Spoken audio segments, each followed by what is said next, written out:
Welcome to my vlog. Another video na naman. My name is Gino Tenorio. This time, pag-usapan naman natin ang isang viral video to. Actually, naalala ko pa to, nag-viral to sa Facebook at maraming bumash dito kay Otto. Okay? So, kilala si Otto. By the way, he's a Muslim.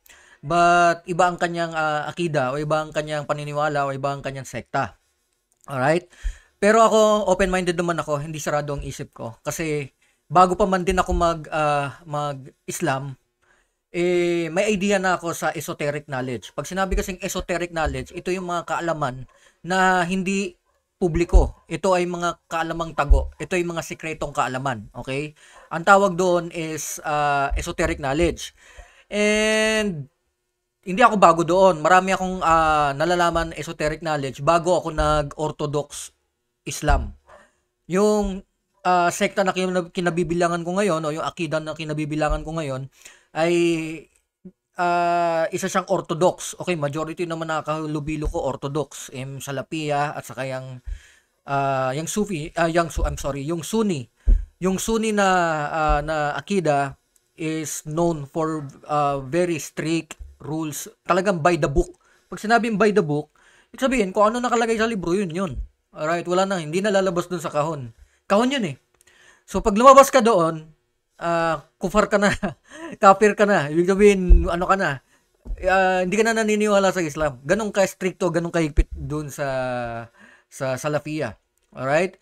Pero ako kasi, I'm open-minded. Alright? At saka hindi ko pwedeng reject to kasi galing ako dito. Kumbaga may idea ako, may nalalaman ako. So hindi ko pwedeng tawaging ligaw ito kasi nakita ko may mga katotohanan sa sinasabi nito. Alright? So this is what we call esoteric knowledge versus exoteric knowledge. Ano yung pagkakaiba ng esoteric at saka exoteric? Okay? Define natin ha. Alright mga brother. So i-connect sa research natin. Ano ang esoteric? Esoteric exoteric knowledge. Esoteric knowledge. So, sabihin pala ng esoteric knowledge refers to knowledge that is outside and independent from personal experience and can be fully appreciated or understood by anyone. In contrast to esoteric knowledge, word derived from comparative form of ancient Greek exo, from out of outside. Alright. So by the definition itself, pag sinabing exoteric mga brother, ito ay kaalaman na lantad. Ito yung publiko. Ito yung nakalagay sa libro. Ito yung physical na mababasa mo, mari-research mo. Alright? Ito yung makakalap mo na kaalaman sa physical na mundo or sa dunya or sa 3D dimension na tinatawag. Ang kaalaman na ito ay nasa publiko. Lantad ito. Ibig sabihin, pwedeng aralin ng kahit sino. Alright? Yan yung exoteric. Usually, yung religion, yung history, exoteric knowledge yan. Alright? Kasi yan yung kaalaman na mainstream. Nasa publiko yan. Okay? Public siya, kaya madali mo siyang ma-access. Kabaliktaran nung esoteric. Pag sinabi kasing esoteric naman, gaya ng sinabi dito, esoteric naman brother ay ang kaalaman na galing sa personal na experience mo. Ang kaalaman na galing sa loob mo, galing sa intuition mo, galing sa fitra mo, galing sa experience mo, galing sa instinct mo, galing sa spiritual na gabay, galing sa Allah subhanahu wa ta'ala, galing sa spiritual na gabay, sa divine spark, sa Holy Spirit, sa ruh, whatever you wanna call it, sa mga anghel, alright? Sa mga jinn, okay? Lahat yan, esoteric. Okay? Pag sinabing esoteric, kaalamang galing sa spiritual. Okay? Another layman's term dito is spiritual knowledge. Okay? Magkaiba kasi yung religious knowledge sa spiritual knowledge. Eh. Ang religious knowledge, exoteric yan. Lantad. Nasa publiko yan. Esoteric, ibig sabihin, galing yan sa tago na kaalaman. Ibig sabihin, kaalaman na galing sa personal experience mo, galing sa spirit guides, and so on.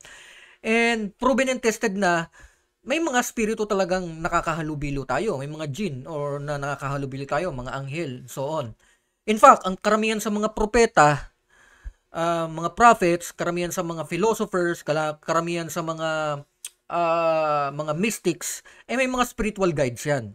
Di lang natin alam kung anong klaseng spiritual guides. Pwede bang light or dark or entities and so on. Pwedeng jinn, pwedeng anghel, pwedeng spirito, pwedeng mga terminologies, may mga paranormal terminologies pa na binabanggit diyan, yung mga dark entities and so on. So these are all spirits o mga spirito na nakakalubilo natin. And usually ang mga tao na may mga mulat na kaisipan or may mga mulat na third eye, sila yung madalas nakaka-pick up ng mga mensahe nitong mga spirito na ito. Katulad na lang ng mga propeta. Ang mga propeta, actually, ang prophet ng Islam, Propeta Muhammad sallallahu alaihi wasallam, ay nabuo niya ang Quran, nakuha niya ang kaalaman dahil sa pagcha-channel or pagmi-medium ng mensahe sa isang anghel na si Angel Gabriel or Angel Jibril. Ang mensahe na yon ay nakuha niya nang siya pumunta sa kuweba at nag-meditate. Nagmurakaba siya doon at saka doon niya nakuha yung impormasyon sa anghel. Doon niya nakuha yung impormasyon. At yung mga impormasyon na yon, over span of, if I'm not mistaken, 21 to 22 years, yun yung pinagputol-putol at i-kinompile at isinama sa isang libro lang or pinagsama-sama sa isang libro lang at yun yung naging Quran. Alright? So, hindi natin may tatanggi, meron talaga mga spirito na nakakausap tayo sa paligid natin. Yung iba mulat, yung iba hindi. Okay? Pinagbabawal yan sa mga Orthodox, haram, and so on, dahil nga, delikado ang kumausap ng mga spirito. Pero may mga tao na pinili ang Allah na pwedeng kumausap sa mga yon at may proteksyon ng Allah, o proteksyon ng Diyos para doon. Okay? So, ang esoteric knowledge ay hindi po para sa lahat. Ang exoteric, pwede po yan kahit sino. Pero ang esoteric, piling-piling tao lang po ang pwedeng makaalam yan. Mga pinili lang yan, mga chosen people. Alright? So sa nakikita ko, itong si Otto ay isa sa mga esoteric people. Ay esoteric, ibig sabihin kaalamang galing sa kanyang personal na experience at sa kanyang personal spiritual journey. At mamaya, himayin natin kanyang mga sinasabi, paliwanag din natin sa mga kapatid nating mga Orthodox or yung mga kapatid natin na mga religious kung ano yung perspective natin tungkol sa mga esoteric knowledge na ito. Duni, waliullah. Ang makakaintindi lang sa sinasabi ko ito, ang mga ulama tasawuf at ang ulama mga tauhid. Pagdating dito sa Sharia, hindi nila maalis maintindihan. Explain ko lang muna, may sinasabi siyang tasawuf at saka Sharia. Okay, yung Sharia, yan yung yun yung sinusunod ng mga Sunni or Salafiyah. Ang tasawuf naman, ito yung tinatawag na sa western term, ito yung Sufism or yung Sufi, yung mga Sufism. Kung kilala ninyo yung famous poet and philosopher na si Rumi, okay, sikat yun, kilala yun sa buong mundo dahil sa mga awakened or mga enlightened message niya. And kung esoteric ka, kilala mo yun si Rumi. And then malalaman mo na yung wisdom ni Rumi nahawig dito sa wisdom ni Otto. Okay, so tingnan natin kung ano yung mga sasabihin pa niya. Dahil nakalampas ito sa batas. Wala dun sa Al-Quran. So sinabi niya doon nakalampas sa batas. So ibig sabihin yung mga kaalaman niya na esoteric na hindi to cover nung mga exoteric o yung mga lantad na kaalaman, yung mga nasa publiko na kaalaman o yung mga religious knowledge. Kasi nga nakalampas ito sa batas. Kumbaga hindi ito pinahintulutan. Kumbaga lihim na karunungan ito. Secret knowledge ito. Dahil ang modo ni Otto, kung paano ka mamaliw. Dahil hindi mo makikilala ang Panginoon mo pag hindi ka dumaan sa shirk. Mag-shirk ka muna bago mo makita ang Panginoon mo. Yan ang kasabihan ng mga uluan mo. Okay, may sinasabi siya doon, mag-shirk ka muna bago mo makilala ang Diyos ko. Kung ordinaryong Muslim ka lang, Salafiya, Sunni, iisipin mo kafir agad to, isipin mo agad nagsishirk agad itong tao na ito. Or pag sinabi bang shirk sa mga non-Muslim natin na mga taga-panood, ang ibig sabihin po ng shirk ay pagtatambal sa Allah or idolatry. Sa Western term, idolatry o pagsamba maliban sa Allah. Yung shirk, ibig sabihin nun sa Islam is isa sa pinakamalaking kasalanan. Kasi nga, ganun din sa ganun din sa Bible 'di ba? May term din doon ang God sa Old Testament na huwag kang sasamba maliban sa kanya. Okay? Huwag kang sasamba sa rebulto, sa imahe, inanyuan and so on. Doon 'yun sa Bible. So similar ganun din sa sa Islam. Specifically sa Sunni na sekta. Pero sa Sufism it's iba. Yung tinutukoy niya is yung esoteric knowledge o yung Sufism. So itong kaalaman na to, esoteric ito, sa Hinduism meron nito, sa Gnosticism meron nito. Kung mga Gnostic, familiar kayo sa mga Gnostic, mga mysticism ito. Meron din ito sa Buddhism, meron din ito sa Taoism. So since ako kasi may experience ako sa iba't ibang philosophy and religion. So aware ako sa sinasabi ni Otto, kaya hindi ko siya hinuhusgahan. Hindi ko siya tinatawag na ligaw, hindi ko siya tinatawag na kufar or kafir. Pag sinabing kufar or kafir, mga ano yan, mga disbeliever o hindi naniniwala, hindi mananampalataya. Hindi ko siya inusgahan kasi galing ako dyan eh. May idea ako sa esoteric knowledge and personal experience ko. Kaya nga yung mga nalalaman ko, hindi rin galing sa libro. Hindi rin ako dikahon actually. Kahit na nasa Islam ako ngayon, kahit na may nasa religion ako ngayon, hindi ako blind follower. Ibig sabihin, hindi ako blind followers. Ginagamit ko pa rin yung intuition ko or sa Arabic term meron tinatawag na fitra. Alright? Nalaman ko lang yung term na meron pala talaga tayong gift galing sa Allah, galing sa Diyos, galing sa source, galing sa pinanggalingan nating lahat na inner disposition or nature na makadetect ng tama or mali. Yun yung tinatawag na fitra. Pag sinabing fitra, ito yung inner instinct, inner knowledge natin na nakaprogram sa atin since birth natin. Okay? Inborn natin, alam na natin na merong Diyos. Alam na natin. Nakaprogram sa atin yun eh. Kumbaga, hinahanap-hanap na natin yun. Pagkapanganak ng baby, hindi mo na kailangan turuan yung baby na dumede. Alam na ng baby kung paano dumede. Dahil yon sa nakaprogram na fitra niya. Ganon din yung inner knowledge natin. Nakaprogram siya. Nature siya. Kumbaga, hindi siya turo, hindi siya aral. Hindi siya itinuturo, hindi siya inaaral dahil nature siya. Built-in siya sa atin. Instinct, kumbaga. Built-in program. Yun yung tawag na fitra. And ang mga esoteric people, tulad ng mga Sufi, mga Sufism, fitra ang ginagamit. Ginagamit nila yung pakiramdam nila, yung intuition nila, and so on. Unlike sa Sunni, unlike sa Salafiya, ang ginagawa nila is, tatanong muna lahat yan sa ulama. Tatanong muna lahat yan sa scholar bago nila paniwalaan. Okay? There is a difference kasi eh. Sa religious kasi, it's belief. Sa esoteric kasi, it's knowing. Sinabing knowing, alam mo. Hindi ka naniniwala, kundi alam mo. Magkaiba kasi ang naniniwala sa alam. Naintindihan mo ibig ko sabihin? Believing and knowledge are different. Magkaiba yon. Okay?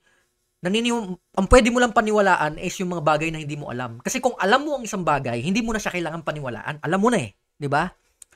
Kung alam mo na pinanganak ka ng ganitong birthday or ganitong panahon, hindi ka naniniwala. Kasi alam mo eh. Kasi nasa birth certificate mo eh, di ba? Ang pwede mo lang paniwalaan yung isang bagay na hindi mo alam. Nagigets mo yung ibig kong sabihin. Ngayon, pag alam mo ang isang bagay, hindi mo siya kailangan paniwalaan. Medyo matalinaga yung sinasabi ko, katulad ng sinasabi ni Otto. Pero, you get what I mean. Okay? You can only believe what you do not know. Pero kung alam mo na siya, hindi mo na siya kailangan paniwalaan. Kasi alam mo na eh. Alright? Meron tayong tinatawag nga na yung sa mga babae malakas ang mga intuition, yung kutob, di ba? Kahit wala ka pang physical evidence na mangyayari, may kutob ka na mangyayari. All right? Intuition ang tawag doon, instinct ang tawag doon. Ang mga hayop meron 'yan. Yung pusa, napakalakas ng instinct ng pusa, di ba? Konting kaluskos lang, ang lakas ng senses nila, di ba? Lakas ng pakiramdam nila. So, fitra 'yon. All right? Those are inner gifts na ibinigay sa atin ng Allah. At bihirang-bihira lang ang tao ang nagkakaroon ng bukas na fitra or bukas na third eye or bukas na inner eye na tinatawag or intuition. By the way, ang third eye, lahat tayo meron yan. Ang tawag dyan is pineal gland. If you're going to research the pineal gland, research natin. Pineal gland or pineal gland. Ano ba itsura ng pineal gland? Okay? Pineal gland.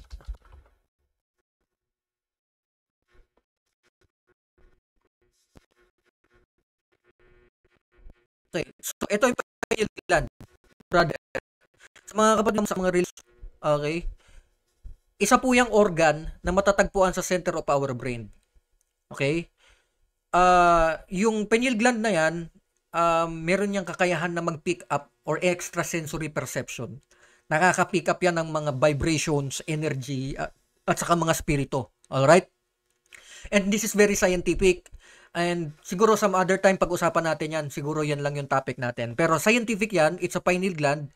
Yan yung tinatawag na third eye sa layman's term. Alright? Nakaka-pick up yan ng mga signal or ng mga frequency and vibration.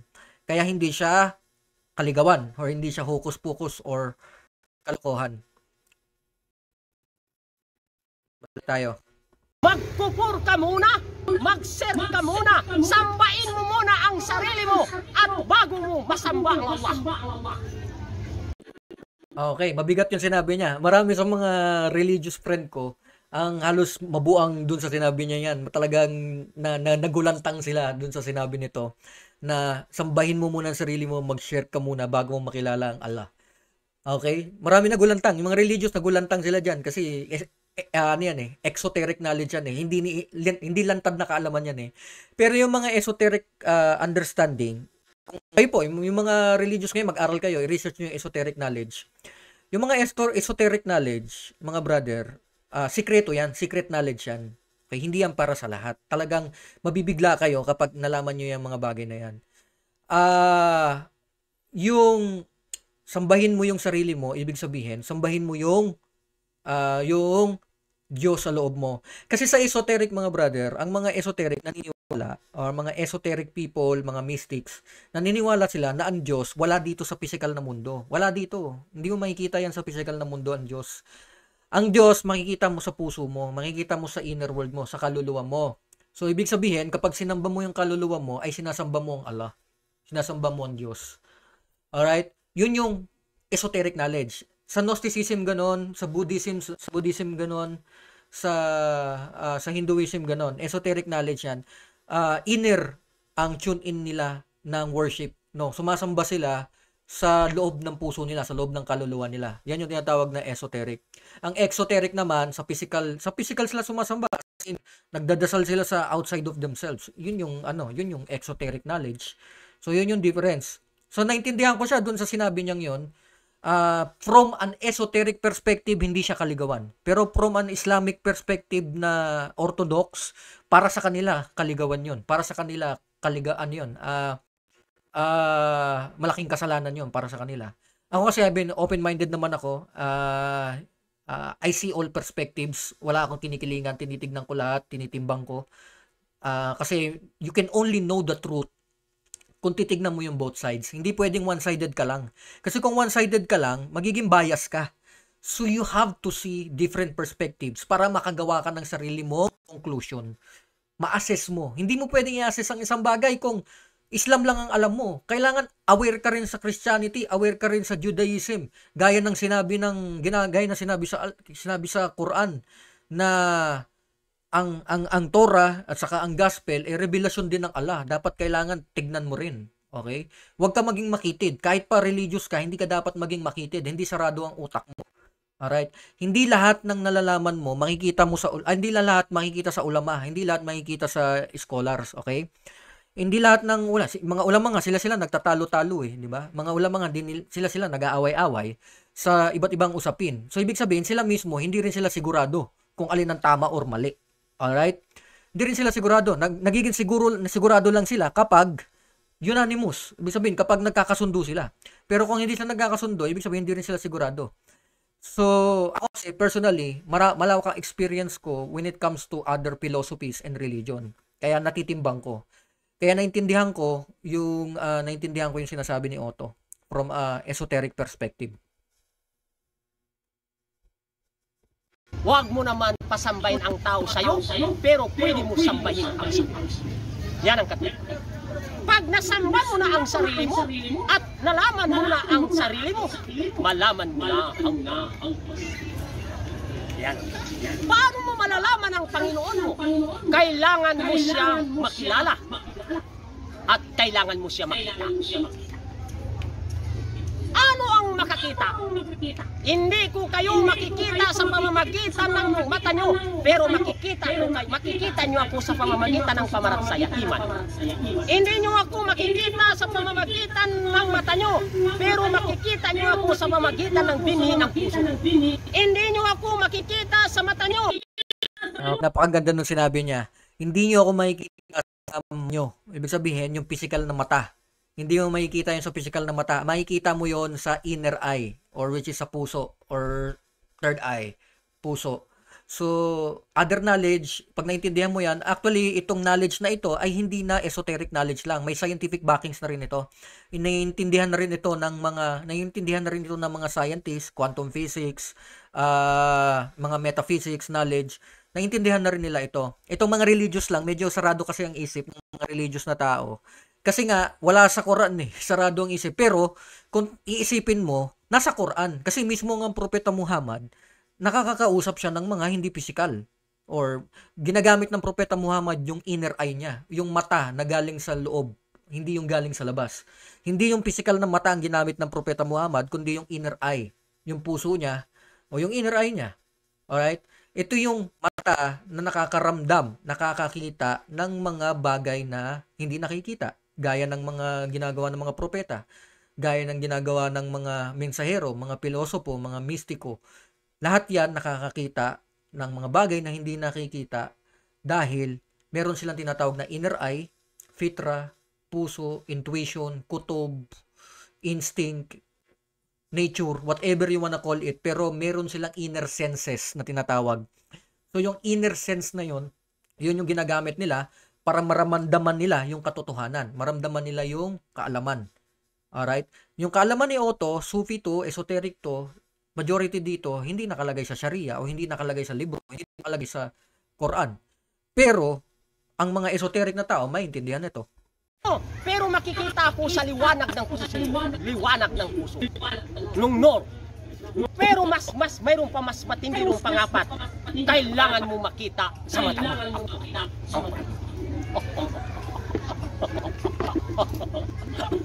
Aktual, alisin ang hijab. 7,000 hijab. Pero makikita mo sa isang sandali lang. Yun ang kalinawan. Hanggat hindi mo makita sa dunya, hindi mo rin makita sa Yawmil Qiyamah. Buta ka sa dunya, buta ka rin adlaw ka na. Hindi mo makikita ang Allah sa pamagitan ng sambayang. Hindi, mababa pang stages yan. Mababa pa, ruko ng sambayang 13. Ang sipat ng 20, sipat na Allah 20. Ujud kidambaka. 20 yan. Ang isang ujud, kung tatapsilan ng mga ulama, mula umaga hanggang hapon hindi patapos. 20 yan. Uupirahan mo yan. Pero si Otto, sa pamamagitan ng sikan lang mauupir.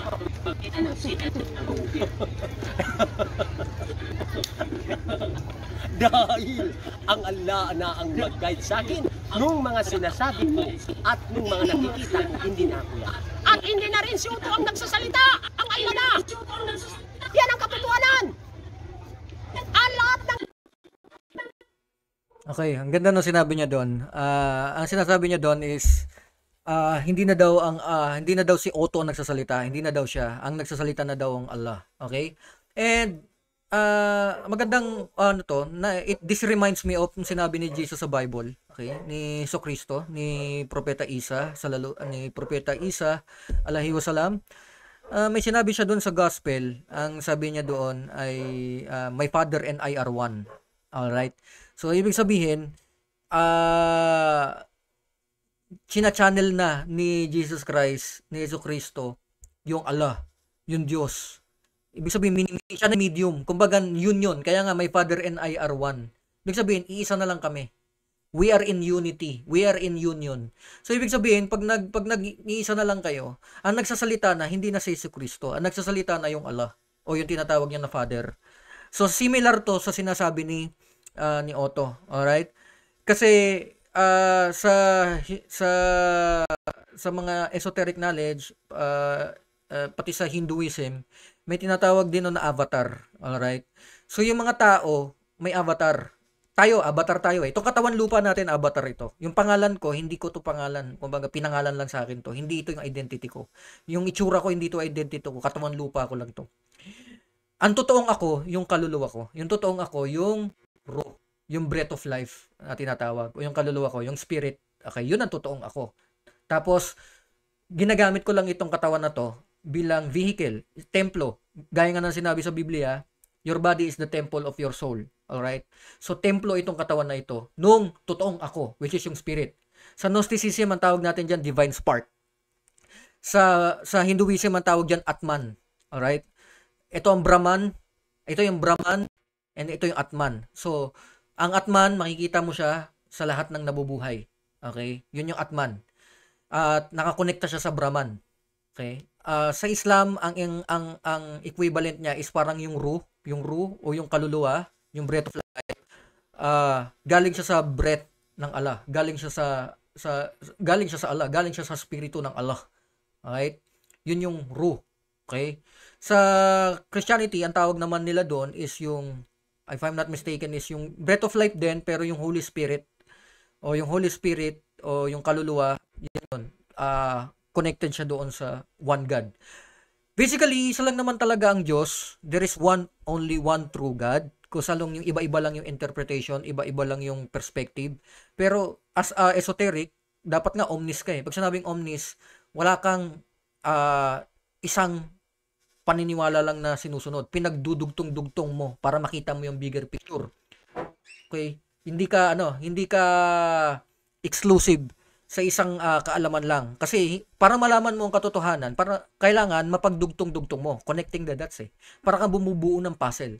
Hindi nakakahon ng utak mo. Kasi kung isang religion lang yung papaniwalaan mo, o isang religion lang yung titignan mo, yung i-evaluate mo, pag-aaralan mo, makakahon ka.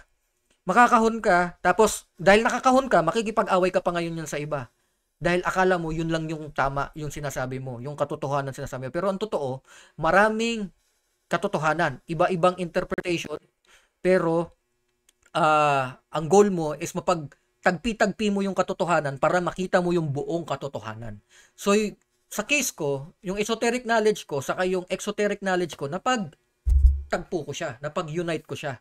So, in union yung esoteric and exoteric knowledge ko, kaya meron akong bigger picture. Kaya, mas maliit yung chance na maligaw ako, kasi kitang-kita ko alin yung tamang landas. Alright? Tingnan mo yung mga sorry sa Astagfirullah.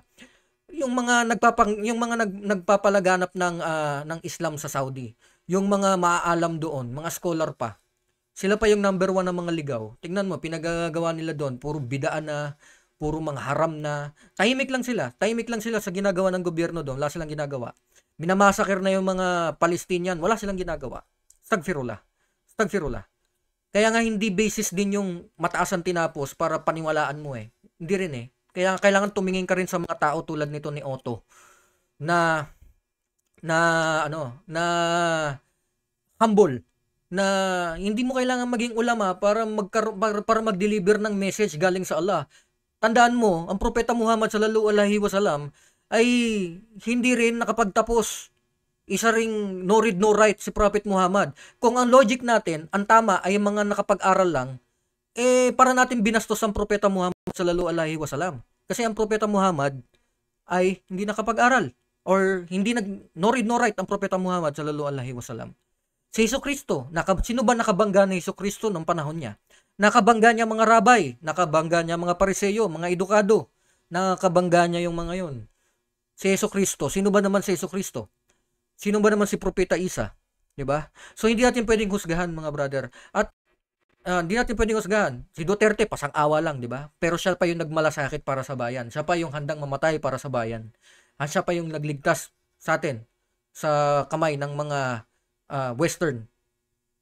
So, kung titignan mo, hindi mo talaga mahuhusgahan ng isang tao sa kanyang educational attainment. Karamihan nga ng mga bilyonaryo dyan, hindi naman nag-aral eh. May mga dropout pa eh, di ba? So, pinapamulat ko lang sa isip ng mga kapatid natin ng mga religious na gising na. Huwag masyadong maging makitid ang isip natin. Lawakan natin ang isip natin. Lawakan natin ang utak natin. Okay? May mapupulot din tayo na kaalamang galing sa iba. Okay? Hindi lahat makukuha sa mga edukado. Actual, si Efren Bata Reyes nga eh. Gumaling yon mga brother. Naging pinakamagaling sa bilyar yon. Naging master yon. Naging legendary yon. Hindi yon nag-aral sa mga magagaling at sa mga maaalam at sa marurunong. Alam mo kung saan siya natuto? Natuto siya sa mga tanga. Natuto siya sa mga walang alam. Natuto siya sa mga tsambawero. Malakas kasi tsumamba ang mga baguhan, ang mga walang alam. Kaya ang ginawa ni Efren Bata Reyes, every time na tsumachamba yung mga walang alam, pinag-aaralan niya kung paano nangyari, paano pumasok yung bola, paano tsumamba yun. So doon siya natuto, doon siya naging magaling. Diyan mo masusukat kung gaano katalino ang isang tao. Kasi kahit sa mga taong walang alam, mayroon kang matututunan. Tandaan mo yan. Kaya hindi all the time sa ulama makukuha ang kaalaman. Pero, you have to understand na may mapupulot ka na kaalaman sa mga ulama, pero hindi lahat ng tama. Yung ibang ulama nga, mali yung tinuturo eh. 'Di ba? Yung iba nga, aminin natin, sila nag-aaway, sila nagbabanatan. Aminin natin, pakatotoo lang tayo mga brother. Ang nakikita ko, hindi na rin building yan, hindi na Quiapo, ang Allah na rin. Ang naririnig ko, hindi na lang sigaw ni Sultan, ang Allah na rin. Ang nararamdaman ko at ang mga galaw ko, pati pagtulog ko, pati pagkain ko, pati paglapit ko sa asawa ko, ang Allah na rin, kulang na lang, ako na ang Allah. So, kumbaga, nakikita na niya. Kumbaga, sa lahat na nakikita niya sa mundo, nakikita niya ang Allah. Okay? Kasi lahat naman talaga ito nilikha ng Allah eh. Ito lahat ng Allah. Ibig sabihin, for example, ako, brother, di sa esoteric perspective ito, pananaw ito ng mga esoteriko. Pag ako lumikha ng obra, for example, gumawa ako ng content, or gumawa ako ng drawing, or gumawa ako ng painting, or gumawa ako ng pagkain, yung obra ko na yon, yung obra maestra ko na yan, extension ko yon. Okay? Kaya nga yung mga obra, 'di ba, nila Leonardo da Vinci, nila Picasso, patay na yung may-ari noon, brother, pero bakit apakamahal pa rin ng mga painting niya? Kasi yung painting niya, legacy niya yun eh. Iniwan niya yun eh. Extension niya yun. Okay? Extension niya yun eh. 'Di ba? Since extension niya yun, doon mo malalaman ngayon kung yan, kung na connected ka doon sa ginawa mo, doon sa inano mo. Dali lang ha. Tumpusan na to, dali. Yan. So, doon malalaman na extension tayo ng one God. Alright? Nilikha niya tayo eh. This is part of us, okay? We are part of us. We are part of Him, okay? Parte tayo ng nilikha niya, parte tayo ng creation niya. Yan ang katotohanan ng ilmu na malalim. Pero hindi ako yun. La hawla wala quwwata illa billah. Wala akong ikiklaim kahit isang halog lang. Dahil galing ako sa wala, babalik ako sa wala. Galing ako sa mayroon, babalik ako sa wala. Pero ang katotohanan, talagang mayroon ako. Kung ikaw sabi na mayroon, ako ay wala. Kung ako ay wala, ikaw ay mayroon. Ang tanong, nasaan ba ang Panginoon at nasaan ka?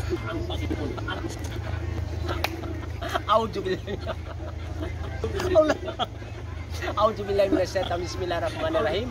Humingi tayo ng kapatawaran dahil medyo magpangis ang mga sinasabi ko. Nakakatakot, nakakatali ng balay mo. Baka malaglag ang mga building dyan. Sige. Maiksi lang ha. Allahumma salli wa sallim ala sayyidina Muhammadin wa ala ali sayyidina Muhammad. Okay, so tapusin na natin dito. Right. Basically, ang mensahe lang naman ni Otto ay ang Allah ay nasa puso natin. Okay? Ang Allah ay nasa puso natin. At kung gusto mong kausapin ng Allah, magdua para mas malakas, direkta ka sa puso mo kung mga bagay-bagay. Yun ang sinasabi ni Otto. Okay? Kaya yung iba mga nagdudua, hindi pinakikinggan ng Allah. Kasi, wala hindi mo sinasa puso eh. Kasi ang Allah, nasa puso yun eh. Okay? Nasa puso ang Allah. Nasa loob natin ng Allah subhanahu wa ta'ala. And, yung liwanag na yon nasa puso natin yon. Okay, yung sinasabi niya. And itong kaalaman na ito, esoteric itong kaalaman to, secret knowledge ito. Kawawa naman yung mga kapatid nating religion, hindi nila malalaman itong mga to. Religious, hindi nila malalaman itong mga to. Tanging pinipiling mga tao lang ang makakaalam ng kaalamang ito. Okay? So kung yung mga tanong kayo, may mga gusto kayong malaman, o baka pati ako tawagin nyo na rin ako shirk, o patawagin nyo na rin ako bid'a dahil sa pinaliwanag ko yung perspective ng esoteric. Okay, kasi sila religious sila eh, exoteric yung paniniwala nila. Ito pinaliwanag ko yung esoteric side. Alright? So, tayo hindi tayo dikahon, sila dikahon. Tayo we think outside of the box. So, nakikita natin tong mga ganitong perspective while sila hindi. Kaya iniintindi ko na lang din sila. Why? Kasi hindi nila nakikita yung nakikita nating mga esoteriko. Mga esoteric lang yung nakakakita ng ganitong klaseng kaalaman. Malalim na kaalaman nito. Karamihan ng mga nakakaalam nito, mga propeta, mga mensahero, mga mistiko, sila lang yung mga nakakaalam nito. Mga philosopher, sila lang yung nakakaalam ng mga ganitong klaseng kaalaman. Alright? So, okay. So, kung wala kayong tanong, okay. Hanggang sa muli. Paalam.